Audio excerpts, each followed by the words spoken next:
Good evening, our dear listeners, and welcome to Explorer Online Radio. Today is Thursday, the 31st of August 2023. Reading you the news at 9 is Nicholas Tewandeke. First, the headlines. President Museveni advises joint forces in Congo to be friendly to the locals. The World Bank donates $1 billion to farmer groups in Lira district, and government to give out free land titles to residents in Gomba district. The news in detail. President Museveni, the Commander-in-Chief of the Uganda People's Defense Forces, has advised the senior officers from the UPDF and the armed forces of the Democratic Republic of Congo to maintain close and friendly relations with the locals in the fight against rebels. President made these remarks while meeting the group last evening at State House Entebbe to review the progress of the Operation Shujaa in DRC.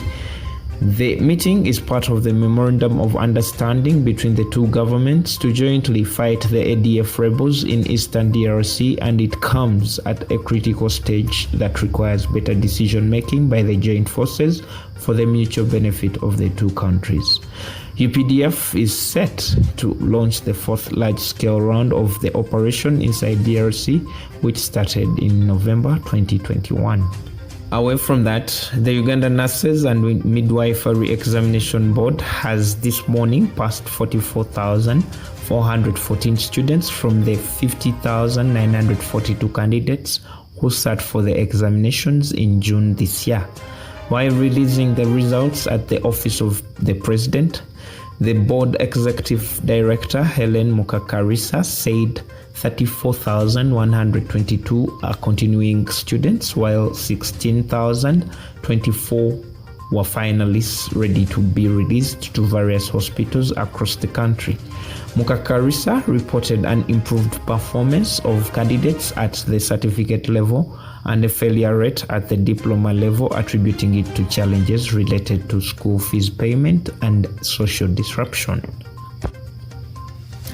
And in more news, Uganda Bati has donated office units to the Uganda Police and the Directorate of Industrial Training through its Safari Uganda Bati Foundation to improve education and community security.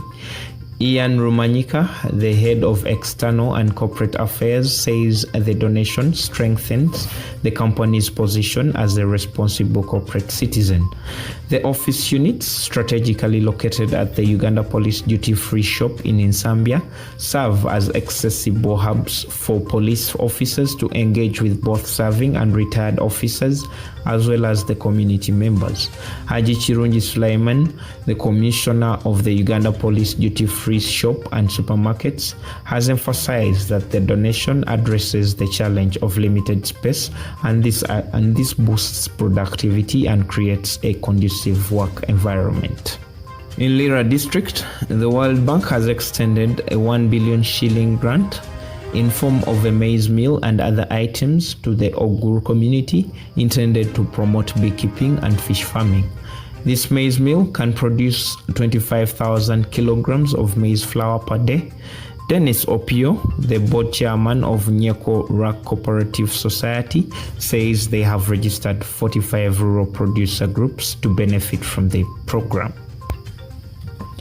In Gomba district, the Ministry of Lands, Housing and Urban Development has embarked on the training of stakeholders in Kisozi sub-county ahead of the government's program of giving out land titles to landowners at a giveaway price of 85,000 shillings per acre. Different stakeholders, including the district planner, sub-county chiefs and town clerk, among others, attended the training, where the district land committee officials said that the program will benefit residents and landowners of the greater Kisozi sub-counties, since they will be legally bona fide landowners. And in Rengo district, Police are investigating a road crash at Nkoko Stage in Mudala Katovu sub-county along the Masaka-Mbarara highway that killed 2 people and injured 17 others this morning. A speeding perfect bus registration number UBF052G that was heading to Kanungu collided with a Matoke truck from the opposite direction and overturned into the valley, killing Shimon Musinguzi, aged 28 and a resident of Rukunjiri district, and 1-year-old Erist John Mittington. The injured are undergoing treatment in Masaka and Lyantonde district hospitals, and the deceased's bodies have been taken to Lyantonde Hospital mortuary for post-mortem. The Southern Regional Police spokesperson Twaha Kasirie has warned drivers against overspeeding, saying that the perfect bus driver would have saved the people if he wasn't speeding. Across borders in Nigeria, Delta State Police have raided a wedding venue in Ekpam town and rounded over 67 guests attending a same-sex wedding ceremony. The officers on routine patrol received information about the wedding when they randomly stopped one of the invited guests and interrogated him. If convicted, the suspects face 14 years imprisonment under the country's anti-homosexuality law that took effect in 2014. That has been our news at 9. Thank you for listening. Nicholas Tewandeke.